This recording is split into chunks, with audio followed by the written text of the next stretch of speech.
আমার নিজের খুব প্রিয় একটা পশু, আমি ছাগলটাকে পুরো মানুষ করেছি, ধরুন একটা খাসিকে 2 বছর 3 বছর ধরে মানুষ করেছি, তাকে যখন আমি নিজে হাতে কোরবানি দেবো তখন আমার হাত দিয়ে মোবাইলে ছবি তোলা যাবে কি আমার হাত কেঁপে যাবে। তখন পশু নামাচ্ছে, একটা গান দিয়ে ভিডিও সেটিং করে তারপরে ছাড়ছে, এরকম ছাড়ছে। আচ্ছা আপনি চিন্তা করুন, ইব্রাহিম আলাইহিস সালাম যে নিজের ছেলেকে জবাই করেছিলেন, সেই সময় কোনো গান সেট করে ইব্রাহিম আলাইহিস সালাম যদি ভিডিও করা তখন থাকতো, এরকম মোবাইল থাকতো তো করতেন? উনি করতেন বলে মনে হয়? আপনি যেমন ইবাদত করেছেন কোরবানির স্বভাব পাবেন, এই দুর্গন্ধতে অন্য মানুষকে যে কষ্ট দিয়েছেন তার জন্য গোনা পাবেন। বারাহে রাস্ত জানার সাথে ওহির নুজুল হচ্ছে, তিনি এই কাজগুলো করতে পাচ্ছেন। আমি কি তার থেকে অনেক উঁচু লেভেলের হয়ে গেছি এটা মনে করবেন? তাহলে ওই ড্রেন পরিষ্কার করা আসান হয়ে যাবে। 9 জিলহাজ থেকে নিয়ে 13 জিলহাজ পর্যন্ত আইয়ামে তশরিক, ভাইরা বলেন যে এর প্রমাণ নেই। সর্বোত্তম মুসলমান হচ্ছে সে যার হাত দিয়ে আর জবান দিয়ে অন্য মানুষ কষ্ট পায় না, সে হচ্ছে সর্বোত্তম মুসলমান। তো বলুন, যদি আমি কোরবানি দিই, কোরবানি দেওয়ার পরে উচ্ছিষ্ট কিছু ফেলেছি, রক্ত হয়েছে, জমাট বেঁধে গেছে, ড্রেনে পড়ে আছে, ওখানে আরো 10টা মানুষ যাতায়াত করে, গায়ের মুসলিমরাও যাতায়াত করে, সেখানে যখন দুর্গন্ধ হবে 10টা মানুষ কষ্ট পাবে, তাহলে আমার হাতের দ্বারা আমার কাজের দ্বারা অন্য মানুষ কষ্ট পেল, আমি ভালো মুসলমান নয়। কোরবানি কেমন ভাবে হচ্ছে পুরো ভিডিও, বিশেষ করে যুবক ছেলেদের প্রতি আমি হাত জোড় করে বলবো যে তারা ভিডিও করছেন, রক্ত ইচ্ছা করে মাখছেন, এমনকি এই পাড়ার মধ্যে ঘুরলো ওটা তবু ঠিক আছে, কিন্তু ওই রোডে চলে যায়। আচ্ছা বলুন, রোডে তো গায়ের মুসলিমও যায়, তাদের তো কষ্ট হতে পারে। اللهم صل على سيدنا محمد। আলহামদুলিল্লাহি ওয়া কাফা ওয়া সালামুন আলা ইবাদিহিল্লাযীনা ইসতাফা, আম্মা বাদ। ফাআউযু বিল্লাহি মিনাশ শাইতানির রাজীম। বিসমিল্লাহির রহমানির রহিম।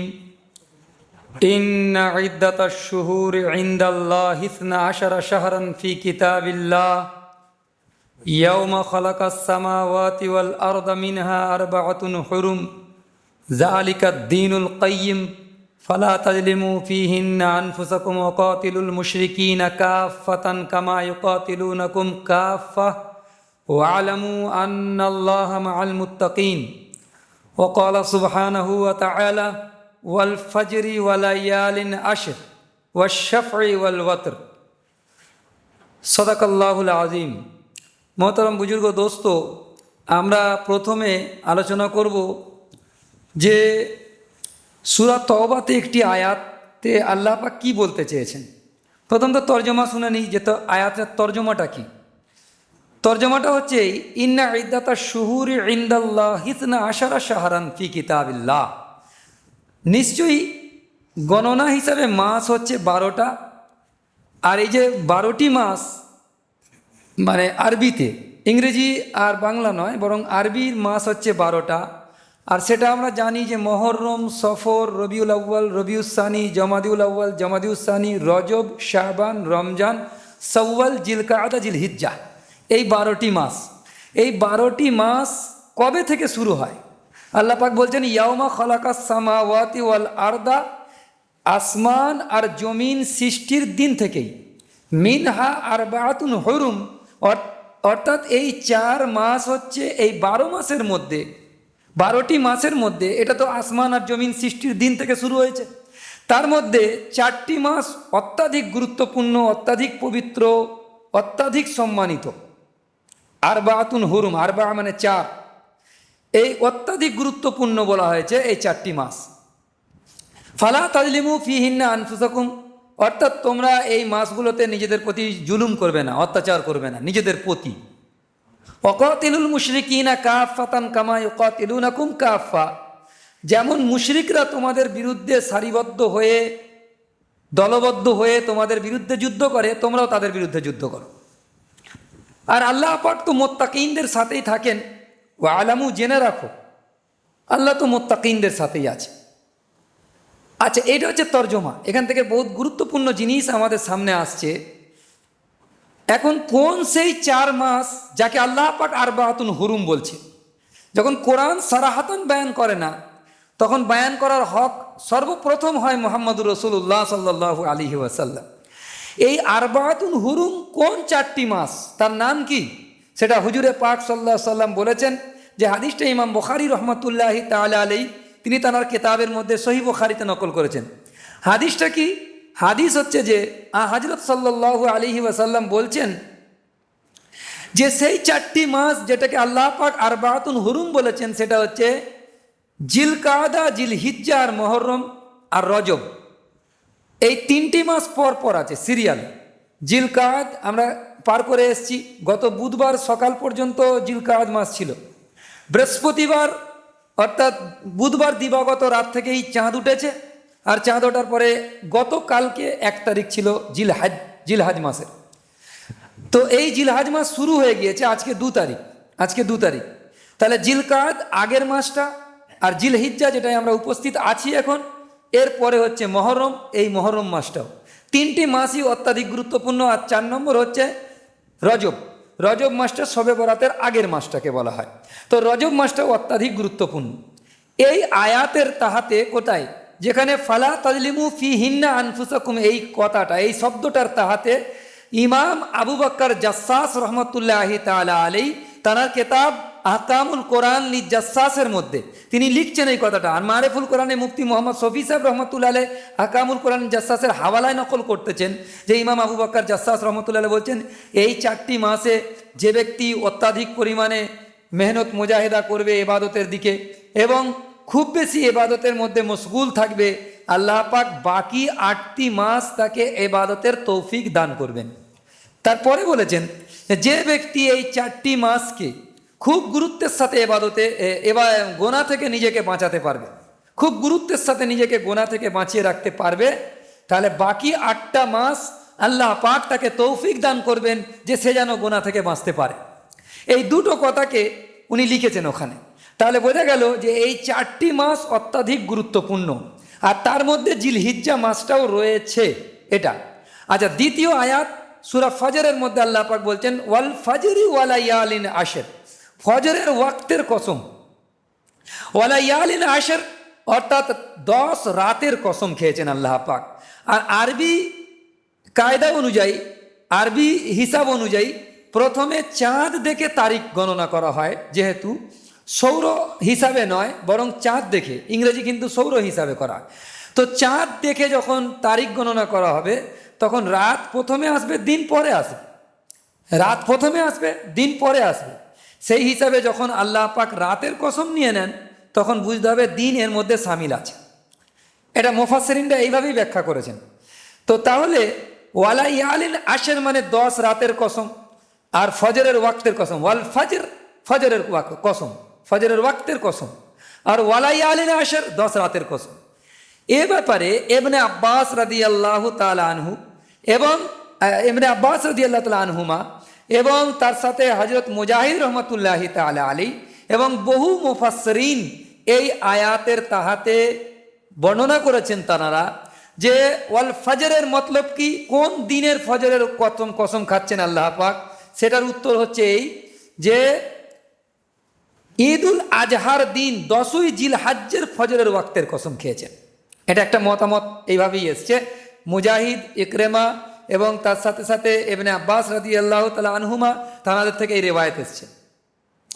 আর ওয়ালায়ালিন আশর জিলহজ্জের প্রথম 10 রাতের কসম খেয়েছেন। প্রথম 10 রাত মানে গত বৃহস্পতিবার, শুক্রবার, শনিবার করে করে একদম 10টা রাত, বকরা ঈদের দিনের রাত পর্যন্ত সবগুলোর কসম আল্লাহ পাক উঠিয়েছেন।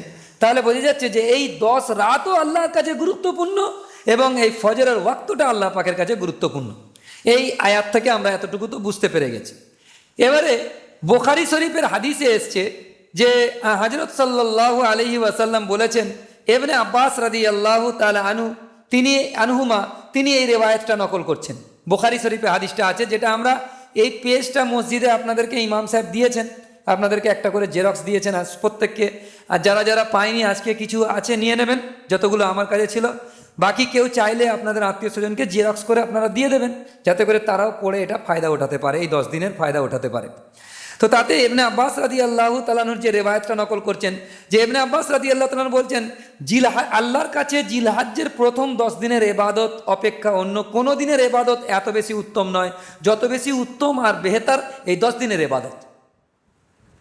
তারপরে সাহাবায়ে কেরাম রিদওয়ানুল্লাহি আলাইহিম আজমাইন তারা প্রশ্ন করলেন, আচ্ছা কেউ যদি আল্লাহর রাস্তায় সংগ্রাম করে মানে জিহাদ করে, আর জেহাদ আল্লাহর রাস্তায় করে মানে এখানে আসল জেহাদ মুরাদ, যেটা শরঈ অর্থ জেহাদের, সেটাই মুরাদ।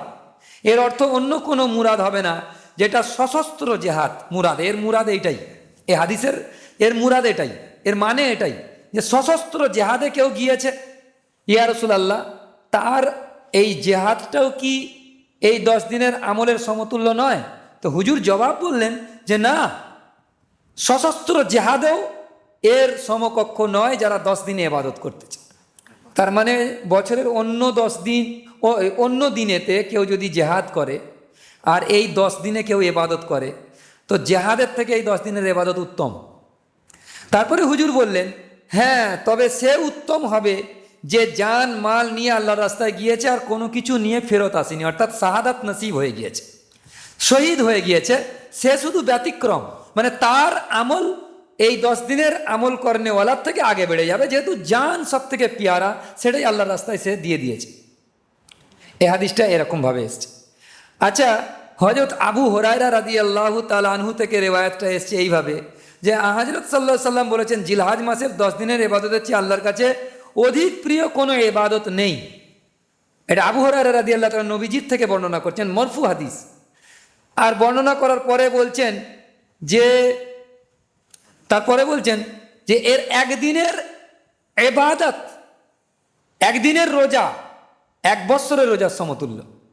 এক রাতের ইবাদত লাইলাতুল কদরের রাতে ইবাদত করার সমতুল্য সওয়াব।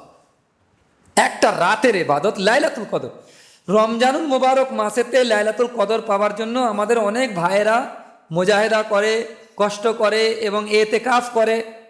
সর্বোচ্চ এতেকাফের মাধ্যমে কি তালাশ করে যে ওই রাতটাকে কবে পেয়ে যাব। 10 দিনের মধ্যে যে কোনো একটা দিন হতে পারে, কিন্তু এখানে বলছে প্রতিটা রাত লাইলাতুল কদরের মতো ইবাদত। একে গৌর করার আছে যে এই রাতের গুরুত্ব এত বেশি যে প্রতিটা রাত লাইলাতুল কদরের মতো। এই জন্য এই রাতগুলোর আমাদের কাছে কদর করতে হবে। আর রোজার ব্যাপারে বলা হয়েছে। আর আমি এ কথাও বলেছি যে হাজি সাহেবদের সাথে যদি আমাদের কিছুটা মিল মুনাসিবাত তৈরি করি, হ্যাঁ, তাহলে হাজি সাহেবরা যে সমস্ত স্বভাবের হকদার হচ্ছে তার কিছু অংশ আমরাও পেয়ে যাবো ইনশাআল্লাহ তাআলা। যেমন হাজি সাহেবরা চুল নখ কাটে না, আমরাও চুল নখ কাটবো না। হাজি সাহেবরা অত্যাধিক পরিমাণে আল্লাহ পাকের বড়ত্ব বয়ান করে, জিকির করে, লাব্বাইক বলে। আমরাও যদি জিকির আজকার আল্লাহ পাকের অত্যাধিক পরিমাণ বড়াই বয়ান করি, তাহলে আমরাও তার হকদার হব। হাজি সাহেবরা কোরবানি করে, আমরাও যদি কোরবানি করি, আমরাও তার হকদার হব। হাজি সাহেবরা চুল নখ কাটে 10ই জিলহজ্জে কোরবানির পরে, আমরাও কোরবানির পরে চুল নখ কাটবো, তাহলে আমাদেরও ওইটা হাজি সাহেবদের মতো স্বভাব পেয়ে যাব। এই জিনিসগুলো তো আমাদের মধ্যে আছেই। আচ্ছা, এই দিনেতে অত্যাধিক পরিমাণে যে জিকির করে হাজি সাহেবরা সকলেই জানে, যারা লাব্বাইক আল্লাহুম্মা লাব্বাইক প্রতিনিয়ত তারা বলতেছে, লা শারীকা লাকা লাব্বাইক ইন্নাল হামদা ওয়ান নি'মাতা লাকা ওয়াল মুলক লা শারীকা লাক, প্রতিনিয়ত তারা বলছে। তারা বলছে সুবহানাল্লাহ, আলহামদুলিল্লাহ, বা আল্লাহু আকবার লা ইলাহা ইল্লাল্লাহ, বা সুবহানাল্লাহ, আলহামদুলিল্লাহ, লা ইলাহা ইল্লাল্লাহ, আল্লাহু আকবার। হাদিস পাকের মধ্যে এসছে এই দিনগুলোর ইবাদত অন্য দিনের সমতুল্য নয়, কিন্তু এই দিনেতে আপনারা বেশি বেশি করে সুবহানাল্লাহ, আলহামদুলিল্লাহ, লা ইলাহা ইল্লাল্লাহ বেশি করে পড়তে থাকুন, আল্লাহু আকবার বেশি করে পড়তে থাকুন। এই কথাটা ইমাম বুখারী রাহমাতুল্লাহ আলাইহি বাব বেঁধে নিয়েছেন, বাবুল ইদাইনে এই প্রথম হাদিসটা নিয়েছে, ওয়াজকুরুসমাল্লাহি ফি আইয়ামিন মা'লুমাত আর আইয়ামিন মা'দুদাত, এই দুটো শব্দ কোরআন শরীফে আছে। মা'লুমাত, মা'দুদাত। মা'লুমাত মানে কি? বলছে মা'লুমাত মানে আইয়ামে আশারা, অর্থাৎ 10 দিন, জিলহজের প্রথম 10 দিন। মা'দুদাত মানে কি? আইয়ামে তশরিক, অর্থাৎ 9 জিলহজ থেকে নিয়ে 13 জিলহজ পর্যন্ত আইয়ামে তশরিকের দিন। সেই আইয়ামে তশরিক সম্পর্কে, এই মা'দুদাত সম্পর্কে বলা হয়েছে, এটা হচ্ছে আইয়ামে তশরিক, কোরআন বলছে। আর কোরআনের অন্য আয়াত বলছে মা'লুমাত, অর্থাৎ আইয়ামে আশারা, জিলহজের আশারা। এরপরে নকল করছেন হযরত আবু হুরায়রা রাদিয়াল্লাহু তাআলা আনহু আর হযরতে আব্দুল্লাহ ইবনে ওমর রাদিয়াল্লাহু আনহুমা। ইনারা দুজনে বাজারে যেতেন যখন এই 10 দিনের মধ্যে, তখনই আল্লাহু আকবার বলতে থাকতেন এতটা জোরে আওয়াজে যে তাদের আওয়াজ শুনে অন্যরাও তকবীর বলতেন। এটা সহিহ বুখারীতে হাদিসটা আছে। আচ্ছা, আমাদের খাস লোক কারা?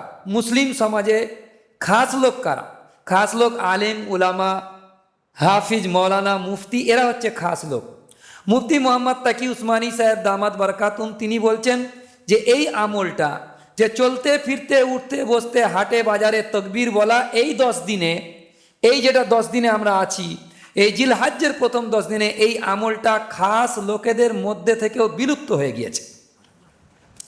খাস লোকেরা এই আমলটা করছে না এখন।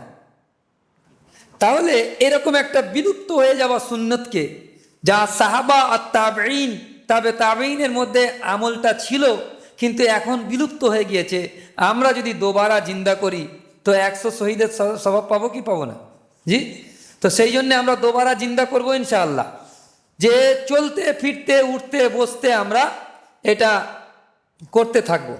আচ্ছা, আবু দাউদ তিরমিজি শরীফের হাদিস তো আবু হুরায়রা থেকে রেওয়ায়েত করে দিয়েছি, আমি বলেছি যে হযরত আবু হুরায়রা রাদিয়াল্লাহু আনহু বলছেন যে এর একদিনের রোজা 1 বছরের রোজার সমতুল্য, এক রাতের ইবাদত লাইলাতুল কদরের সমতুল্য।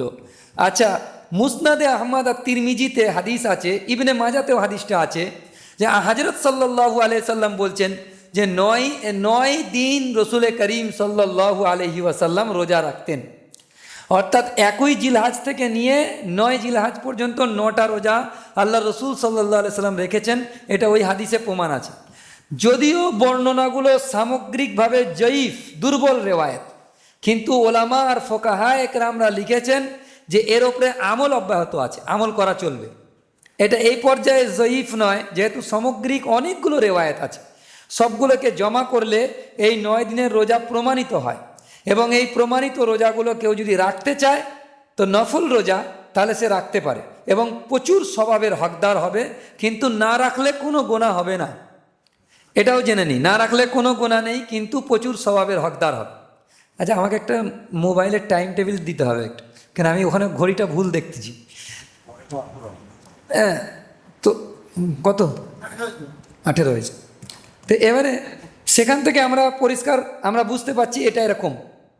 আচ্ছা, এইগুলোর পরে যে নখ চুল না কাটার ব্যাপারটা, হাদিসটা মুসলিম শরীফে আছে যে হযরত আবু সালামা উম্মে সালামা রাদিয়াল্লাহু তাআলা আনহা তিনি বর্ণনা করছেন যে রাসূলুল্লাহ সাল্লাল্লাহু আলাইহি ওয়াসাল্লাম বলেছেন, যারা কোরবানির দশকের মধ্যে কোরবানির নিয়ত করেছে তারা কিন্তু চুল নখ কাটবে না। এর উপরে ফোকাহে কেরামরা বলেছেন যে চুল নখ না কাটাটা মোস্তাহাব। মোস্তাহাব তাকে বলা হয় যে কাজ করলে নেকি আছে, না করলে কোনো গোনা নেই। আচ্ছা, এর উপরেই ফোকাহে কেরামরা লিখেছে যারা কোরবানি দেওয়ার ইরাদা করে তারা যেন নখ চুল না কাটে। কিন্তু আবু দাউদ শরীফের একটি হাদিস আছে, যারা কোরবানি দিতে পারছে না, হযরত আব্দুল্লাহ বিন আমর রাদিয়াল্লাহু তাআলা আনহু থেকে রেওয়ায়াতটা এসছে যে তিনি বলছেন যে রাসূলুল্লাহ সাল্লাল্লাহু আলাইহি সাল্লাম বলেছেন, আমাকে কোরবানির দিবসে ঈদ পালনের আদেশ করা হয়েছে, যা আমার উম্মতের জন্য নির্ধারণ করে দিয়েছেন। একজন সাহাবী জিজ্ঞাসা করলেন, ইয়া রাসূলুল্লাহ, আমাকে একজন মানিহা দান করেছে, মানিহা মানে দুধ পান করার উটনি, তাকে দান করেছে, সেখান থেকে দুধের ফায়দা ওঠাবার পরে আবার তাকে মালিককে ফেরত দিতে হয়। এটা তখনকার জামানায় প্রচলন ছিল, এখনও কেউ দিলে দিতে পারে। কিন্তু বলছেন আমি কি ওই উটটাই জবাই করে দেবো? তখন হুজুর বললেন যে না, তবে তুমি 10ই জিলহাজ্জে চুল নখ কাটবে, এটাই তোমার জন্য কোরবানির সমতুল্য স্বভাব হবে। তাহলে বোঝা গেল যে যারা গরিব, যারা কোরবানি দিতে পারছে না, তারাও কিন্তু 10ই জিলহাজ্জে নখ চুল কাটবে, আর 1ই জিলহাজ থেকে নিয়ে 9 জিলহাজ পর্যন্ত নখ চুল কাটবে না। এটাই ইশারাতান নাস থেকে প্রমাণ হচ্ছে। ইশারা করছে যে 10 জিলহাজে কাটবে, মানে তার আগে কাটবে না। এরপরে হযরত আব্দুল্লাহ ইবনে ওমর রাদিয়াল্লাহু তাআলা আনহু তিনি একটা মহিলার পাশ দিয়ে যাচ্ছিলেন, দেখলেন ওই মহিলা তার বাচ্চার চুল কেটে দিচ্ছে এই 10 দিনের মধ্যেই। তখন উনি বললেন যে যদি এই দশকের ভেতরে চুল কেটে দিচ্ছে দেখে তিনি বললেন, যদি এটা এখন না কেটে 10ই জিলহাজ্জে কাটতে কতই না উত্তম হতো। মুস্তাদরাকে হাকিমে হাদিসটা নকল করা হয়েছে। এবং ইবনে হাজম রহমতুল্লাহি তাআলা আলাইহি তিনি তার কেতাব আল মোহল্লা ইবনে হাজম লিখেছেন যে হযরত ইবনে সিরিন সুলাইমান আত-তাইমি রহমতুল্লাহি তাআলা আলাইহি তিনি ইবনে সিরিন থেকে বলছেন, বর্ণনা করেছেন, ইবনে সিরিন তিনি পছন্দ করতেন না যে জিলহজ্জের এই প্রথম 10 দিনের মধ্যে চুল নখ কাটা, নাভির নিচের পশম কাটা, এটা তিনি পছন্দ করতেন না। তবে তার আগে কেটে নিতেন। কিন্তু যাদের এই দশকের মধ্যেও এত বড় হয়ে গেছে চুলগুলো যে এক ধান পরিমাণ উপরে চলে গেছে বা 40 দিন ঊর্ধ্বে চলে গেছে, তারা এর মধ্যেও কেটে নেবেন, নাহলে এটা কিন্তু ঠিক নয়, মাকরুহ হয় সেটা আমাদের। আচ্ছা, 9 দিনকে রোজা রাখার হাদিসটাও আমরা শুনিয়ে দিয়েছি। এরপরে আমরা সবথেকে গুরুত্বপূর্ণ যে বিষয়টা সেটা আলোচনা করব, যে এই দিনগুলোতে সবথেকে গুরুত্বপূর্ণ ইবাদত হচ্ছে কি কি, সেগুলো আমরা নোট করিয়ে দিচ্ছি এখানে। যে একটা হচ্ছে নখ চুল না কাটা, এই মাসের 9 দিন রোজা রাখা, যার হাদিস আমরা পেশ করেছি। আরাফার দিনে রোজা রাখার হাদিসটা হচ্ছে যে হযরত কাতাদা রাদিয়াল্লাহু তাআলা থেকে রিওয়ায়াত এসেছে যে 9 জিলহজ্জে রোজা রাখাটা হচ্ছে 1 বছর আগের গোনা মাপ, 1 বছর পরে অ্যাডভান্স, মানে 2025-এর 24-এর গোনা মাপ, আবার 2025-এর প্রথম থেকে নিয়ে এখন পর্যন্ত সব মাপ, আবার 26-এর গোনা মাপ। এখন বলবেন যে 26-এর গোনা তো করিনি, মাপ হলো কি করে? ওলামায়ে কেরাম বলেছেন যে এই হাদিসের ব্যাখ্যা হচ্ছে এটা, যে 2026টা আপনারা গোনা থেকে আল্লাহ পাক আপনাকে হেফাজত করবেন, এর মানে এটা। তাহলে এটাও প্রমাণ হয়ে গেল যে আমরা আরাফার দিনে রোজা রাখবো। 9 জিলহজ থেকে নিয়ে 13 জিলহজ পর্যন্ত আইয়ামে তশরিক, মানে প্রতি ফরজ নামাজের পরে একবার উচ্চ আওয়াজে আল্লাহু আকবার আল্লাহু আকবার লা ইলাহা ইল্লাল্লাহ আল্লাহু আকবার লিল্লাহিল হামদ, এটা বলা। অনেক আহলে হাদিস ভাইরা বলেন যে এর প্রমাণ নেই, বরং আমরা বলি যে মুসান্নাফ ইবনে আবি শায়বায় হাদিস নাম্বার 5696 নম্বর হাদিস এবং 5699 নম্বর হাদিস, আল আওসাত ইবনে মুনজির রহমতুল্লাহ 4 নম্বর খণ্ড 349 নম্বর পৃষ্ঠাতে, এবং এলাউল সুনানে আল্লামা জাফর আহমদ উসমানী রহমতুল্লাহ তাআলা আলাইহি 8 নম্বর খণ্ড 156 পৃষ্ঠা, এবং বাদায়ে সানায়ে ফিকহের কিতাব তাতেও 1 নম্বর খণ্ড 458 নম্বর পৃষ্ঠাতে এর পুরো ইবারত নকল করা হয়েছে যে আল্লাহু আকবার লা ইলাহা ইল্লাল্লাহ আল্লাহু আকবার লিল্লাহিল হামদ, এটা আইয়ামে তাশরিকের সবথেকে উত্তম তাকবীর, সব থেকে উত্তম। অনেকগুলো তকবীর বর্ণিত আছে, সর্বোত্তম তকবীর হচ্ছে এটা, যেটা আমি এত হাওয়ালা নকল করে দিলাম যাতে এটা রেকর্ডে এসে যায় যে এত হাওয়ালার মধ্যে দিয়ে আমরা পেয়েছি যে এখানে সর্বোত্তম এটা। আচ্ছা, এখানে একটা জিনিস করতে হবে কি, আমাদের মা বোনেরা যারা আছেন, আমাদের ধরুন ইমাম সাহেব, আমি নামাজ পড়াচ্ছি, আমি ভুলে গেছি তকবীর বলতে, পেছন থেকে যদি একজন মুসল্লি বলে দেয় আল্লাহু আকবার, তো সমস্ত মুসল্লি ইয়াদ হয়ে যাবে। কিন্তু আমার মা বোনেরা তো বাড়িতে নামাজ পড়ে, তাদেরকে কে ইয়াদ করিয়ে দেবে? তারা তো ভুলে যাওয়াটা খুব স্বাভাবিক ব্যাপার, যে এখন তাকবীরে তাশরিক চলছে, তারা ভুলে গেছে। সেই জন্যে ওলামায়ে কেরাম লিখেছেন যে একটা কম্পিউটারে ছাপিয়ে নেবেন বা হাতে লিখে নেবেন আল্লাহু আকবার, মার্কা পেন জানেন তো, দর্জি এলাকায় মার্কা পেন খুব থাকে, তো মার্কা পেন দিয়ে লিখে নেবেন যে আল্লাহু আকবার লা ইলাহা ইল্লাল্লাহ আল্লাহু আকবার লিল্লাহিল হামদ, এটা লিখে উপরে লিখবেন আইয়ামে তাশরিক বলে লিখে রাখবেন, 9 জিলহজ থেকে নিয়ে 13 জিলহজ, তার নিচে তকবীরটা লিখে রাখলেন। যেখানে আমার মা বোনেরা নামাজ পড়ে সেখানে দেওয়ালে, পশ্চিম দিকের দেওয়ালে টাঙিয়ে দেবেন, যাতে তারা সালাম ফেরাবার পরে ওখানে চোখ পড়লেই তাদের ইয়াদ হয়ে যায়। এটা কোনো হাদিস কোরআনের হুকুম নয়, এটা ওলামায়ে কেরামরা উপকারার্থে লিখেছে, যাতে করে স্মরণ করার জন্য এটা আপনারা করতে পারেন। তো স্মরণ হয়ে যাবে মা বোনেদেরকে, এটা বলে দেবেন, এইটা আপনারা করবেন। 9 জিলহজ থেকে নিয়ে 13 জিলহজ আসর পর্যন্ত তকবীরে তাশরিক পড়তে হবে। আর কোরবানির দিনগুলোতে কোরবানি করা হচ্ছে সর্বোত্তম ইবাদত। 365 দিন ইংরেজি হিসাবের মধ্যে 363 দিন আপনি গরিবদের দান করুন, যত খুশি উপকার করুন, লোকের সবগুলো ভালো। কিন্তু 3 দিন বছরের মধ্যে আল্লাহ বলছেন যে হাদিস পাকের মধ্যে এসছে কোরবানির থেকে উত্তম কোনো ইবাদত নেই। সুতরাং যারা এই ধরনের ধোকার মধ্যে আছেন যে এত টাকা দামের কোরবানি না দিয়ে, কেউ ধরুন 2 লক্ষ টাকা দামের কোরবানি দিচ্ছে বা 1 লক্ষ টাকা দামের কোরবানি দিচ্ছে, তাকে পরামর্শ দেওয়া হচ্ছে আপনি 50,000 টাকায় কি গরু পাওয়া যাবে না? বেশাক পাওয়া যাবে। 50,000 টাকায় কোরবানি দিন আর 50,000 টাকা গরিবদেরকে দান করুন। এই যুক্তিটা ভুল যুক্তি। বরং তাদেরকে আমি বলবো যে আপনারা ওই 50,000 আর 1 লাখের হিসাব 363 দিন করুন। 3 দিন করবেন না ওই হিসাব। 3 দিন আল্লাহ বলেছেন, রসুল বলেছেন যে এই 3 দিন কোরবানির থেকে বেশি বড় ইবাদত নেই। সুতরাং এই 3 দিন কোরবানির রক্ত বহিয়ে দেওয়া, পশুর রক্ত বহিয়ে দেওয়া সর্বোত্তম ইবাদত।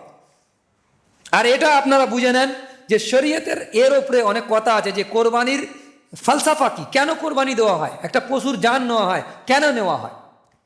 এ ব্যাপারে আমাদের হায়দ্রাবাদের যে খালেদ সাইফুল্লাহ রহমানি, আমাদের ভারতের ফেকা একাডেমির চেয়ারম্যান, উনি ভারতের ফেকা একাডেমির চেয়ারম্যান খালেদ সাইফুল্লাহ রহমানি, ওনার একটা বই আছে যে দৌরে হাজির কা সুবাহাত আর উনকে জবাবাত বলে, আমার কাছে আছে বইটা।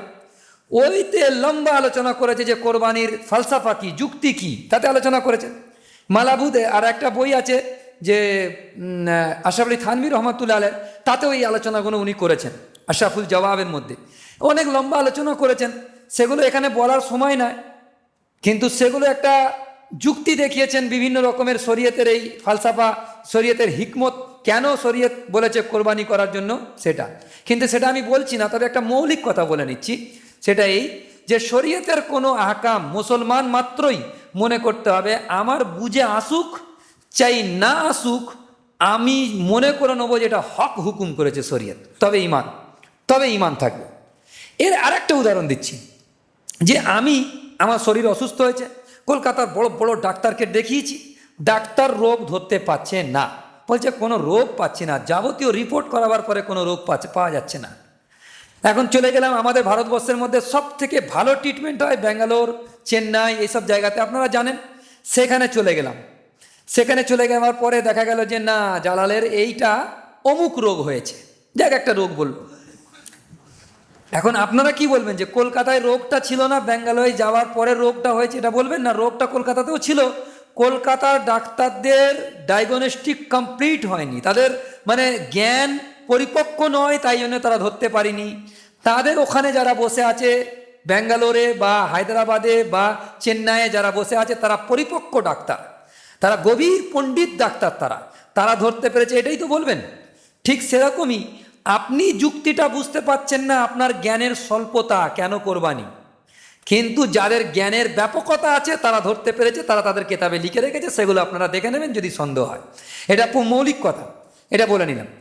এই জন্য কোরবানি সব থেকে উত্তম ইবাদত। আচ্ছা, 2 নম্বর আর একটা কথা, যে কোরবানির দিনেতে আমরা লক্ষ লক্ষ টাকা কোরবানি দিই, এটা দোয়া দরকার, এটা আল্লাহ পাক বলছেন, হুকুম করছেন আমাদেরকে, কোরআনে হাদিসে পাকের মধ্যে কোরবানির কথা এসছে, তাই আমরা দিই, করা দরকার।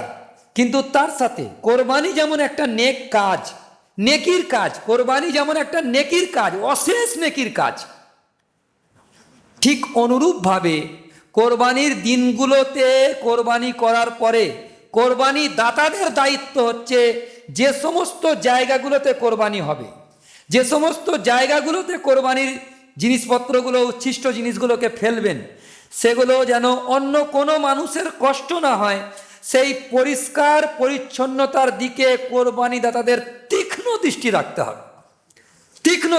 হবে। আর এ ব্যাপারে হাদিস পাক আমি বলে দিচ্ছি কি। তারপরে আমাদের ভারতবর্ষের আইনের কথা সেটা পরে হবে, কিন্তু আমাদের প্রথম শরীয়তটাকে শুনে নেন, যে শরীয়ত বলছেন আত-তুহুরু শাতরুল ঈমান, পরিষ্কার পরিচ্ছন্নতা, পবিত্রতা হচ্ছে ঈমানের অর্ধেক। পুরো ঈমানের অর্ধেক পজিশন হচ্ছে পবিত্রতা। আত-তুহুরু শাতরুল ঈমান।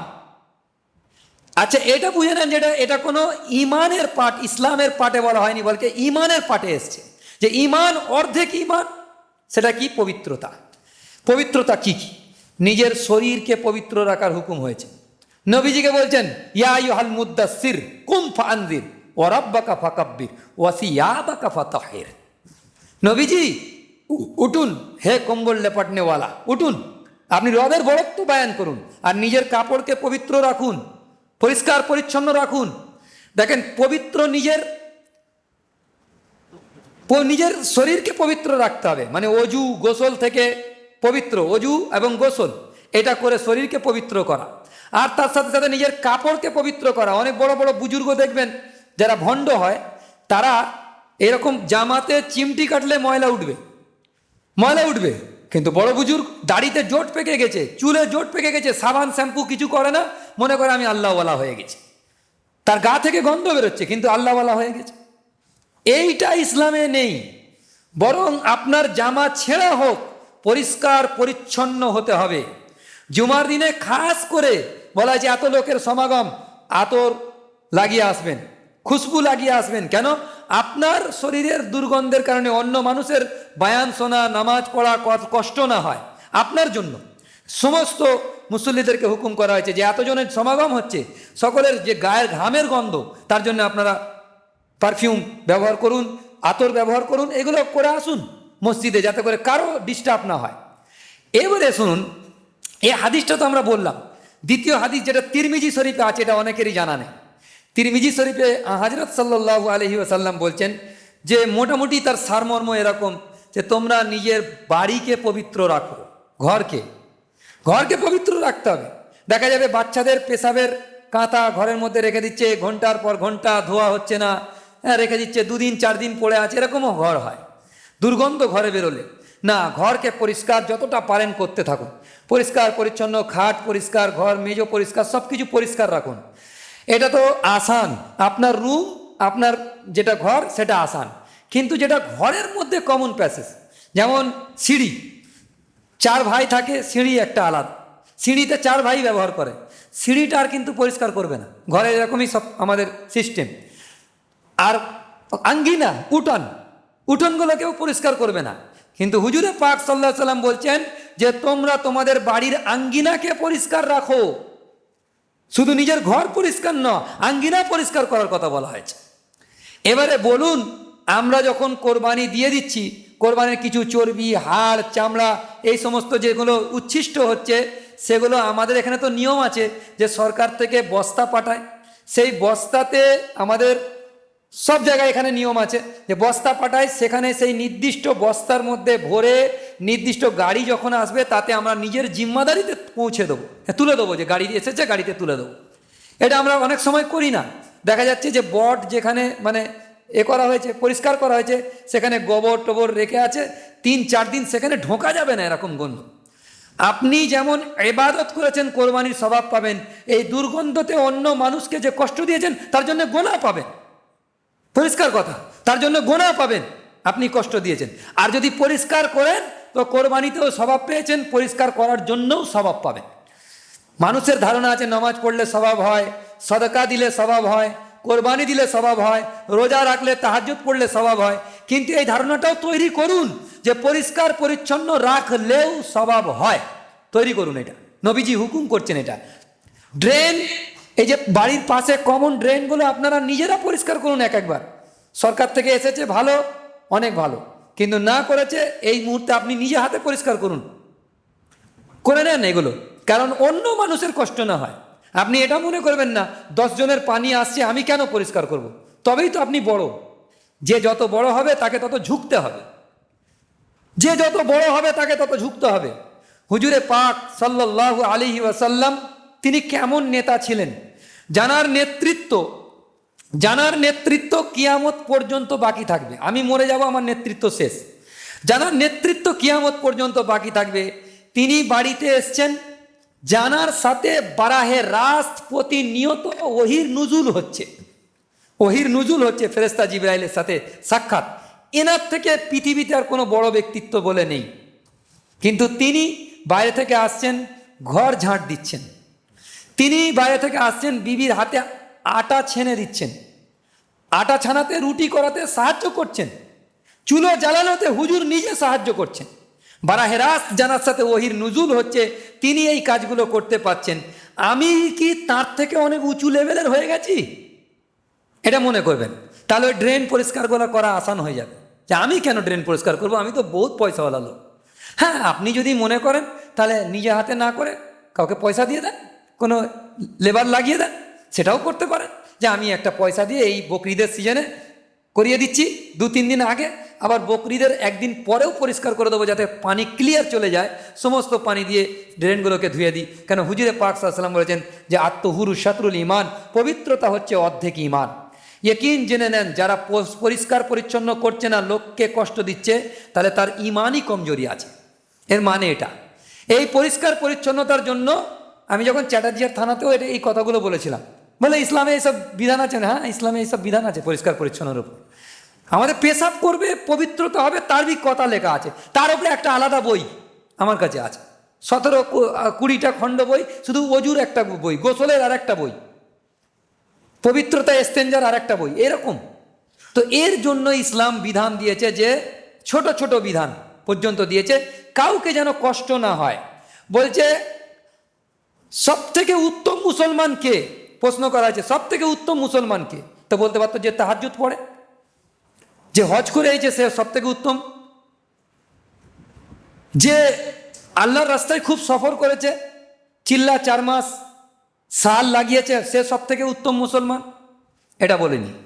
আল মুসলিমু মান সালিম আল মুসলিমুনা, কি বলেছে, বিয়াদি অবিলিসান, মানে হাত দিয়ে অন্য মানুষ কষ্ট পায় না, আর জবান দিয়ে অন্য মানুষ কষ্ট পায় না, ও হচ্ছে তোমাদের মধ্যে সর্বোত্তম মুসলমান। সর্বোত্তম মুসলমান কে?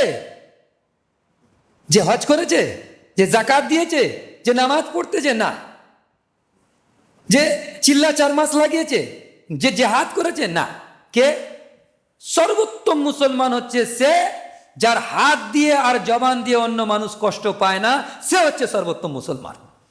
তো বলুন, যদি আমি কোরবানি দিই, কোরবানি দেওয়ার পরে উচ্ছিষ্ট কিছু ফেলেছি, রক্ত হয়েছে, জমাট বেঁধে গেছে, ড্রেনে পড়ে আছে, ওখানে আরও 10টা মানুষ যাতায়াত করে, গায়ের মুসলিমরাও যাতায়াত করে, সেখানে যখন দুর্গন্ধ হবে, 10টা মানুষ কষ্ট পাবে, তাহলে আমার হাতের দ্বারা, আমার কাজের দ্বারা অন্য মানুষ কষ্ট পেল, আমি ভালো মুসলমান নয়।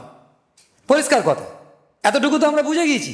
দ্বিতীয় কথা, ভারতবর্ষের যে পরিস্থিতি, বর্তমান পরিস্থিতি আপনারা আমার থেকে অনেক ভালো জানেন, সেই পরিস্থিতিকে সামনে রেখে আমাদের একদম বোকার মতো জিন্দগি কাটালে হবে না, সচেতনতার সাথে জিন্দগি কাটাতে হবে। দেখবেন মোবাইল হাতে হাতে, গরু কোরবানি কেমনভাবে হচ্ছে, পুরো ভিডিও হচ্ছে। বিশেষ করে যুবক ছেলেদের প্রতি আমি হাত জোড় করে বলবো যে তারা ভিডিও করছেন, রক্ত ইচ্ছা করে মাখছেন, যারা পিছন দিকে মানে মানে মাথাটা ধরে থাকেন পশুর, তারা ছিটকে যখন রক্তগুলো লাগে, আবার এখান থেকে লাগিয়ে এখানে লাগায়, এখানে লাগায়, এখানে লাগায়, ইচ্ছা করে লাগায়, লাগিয়ে আবার ঘুরতে থাকে। এমনকি এই পাড়ার মধ্যে ঘুরলেও ওটা তবু ঠিক আছে, কিন্তু ওই রোডে চলে যাবে। আচ্ছা বলুন, রোডে তো গায়ের মুসলিমও যাচ্ছে, তাদের তো কষ্ট হতে পারে। এইগুলো তো আপনাদেরকে বুদ্ধি করতে হবে, যে এই জিনিসগুলো থেকে আমাদের যত বিরত থাকি। যারা গার্জেন আছে তারা তাদের ছেলেদেরকে, বাচ্চাদেরকে সাবধান করুন, যে না, আমরা কোনো ভিডিও ছেড়ে সোশ্যাল মিডিয়ায় ছাড়বো না, ভিডিও তৈরি করে কোরবানির ভিডিও আমরা ছাড়বো না। খুব চিন্তা করি যে ভিডিও করাটা কতটা খারাপ জিনিস, এটা মনে করে নেন যে বলেছে তোমার প্রিয় জিনিসকে কোরবানি কর। তো আরও উত্তম হচ্ছে কোরবানির পশুকে কিছুদিন পুষে তবে কোরবানি কর। হ্যাঁ, পশু নামাচ্ছে, একটা গান দিয়ে ভিডিও সেটিং করে তারপরে ছাড়ছে, এরকম ছাড়ছে। আচ্ছা আপনি চিন্তা করুন, ইব্রাহিম আলাইহিস সালাম যে নিজের ছেলেকে জবাই করেছিলেন, সেই সময় কোনো গান সেট করে ইব্রাহিম আলাইহিস সালাম যদি ভিডিও করা তখন থাকতো, এরকম মোবাইল থাকতো, তো করতেন? উনি করতেন বলে মনে হয়? আমার নিজের খুব প্রিয় একটা পশু, আমি ছাগলটাকে পুরো মানুষ করেছি, ধরুন একটা খাসিকে 2 বছর 3 বছর ধরে মানুষ করেছি, তাকে যখন আমি নিজে হাতে কোরবানি দেবো, তখন আমার হাত দিয়ে মোবাইলে ছবি তোলা যাবে কি, আমার হাত কেঁপে যাবে তখন। ওইটা তো সর্বোত্তম কোরবানি, যে নিজের দিল কেটে যাবে যখন, 3 দিন কাঁদবো। আমরা অনেক সময় এরকম ছিলাম যে আমরা পশু নিজের বাড়িতে পালন করে তারপরে কোরবানি দিতাম, 3 দিন খেতে পারতাম না, এত কষ্ট হতো পশুটাকে কোরবানি দেওয়া। তো সেইটা যে কোরবানি হয়, তার জন্য কোনো ভিডিও তোলা মানানসই হয় না। এই জন্য আপনাদের কাছে বিনীত অনুরোধ যে এই ভিডিওও ছাড়বেন না, আর পরিষ্কার পরিচ্ছন্নতার জন্য আপনারা নিজের পয়সাতে ফিনাইল কিনবেন আর ব্লিচিং পাউডার কিনবেন। কোরবানি হয়ে যাওয়ার পরে পানি দিয়ে তো উত্তমভাবে ধুয়ে দেবেন, ধুয়ে দেওয়ার পরে ফিনাইল, ব্লিচিং পাউডার এগুলো আপনাদের খরচাতে করতে হবে। সরকার করছে কি না করছে ওটা আপনার দেখার দরকার নেই, নিজের খরচাই করুন। আপনি যদি 1 লাখ টাকার গরু দিতে পারেন, আর একটা ব্লিচিং পাউডার 100 টাকা, আর একটা কি বলে ফিনাইল 100 টাকা, আপনি কিনতে পারবেন না? 200 টাকা আপনি খরচা করতে পারবেন না? অবশ্যই পারবেন। সেটা আপনারা করবেন সচেতনার সাথে, এবং আপনারা আপনাদের বাচ্চাদেরকে এই সমস্ত ভিডিও থেকে বিরত রাখবেন। আগামী সপ্তাহে ইনশাআল্লাহ কিছু কোরবানি জবাইয়ের এইসব মাসলা ইনশাআল্লাহ বলা হবে। ওয়া আখির দাওয়াহুম আলহামদুলিল্লাহ।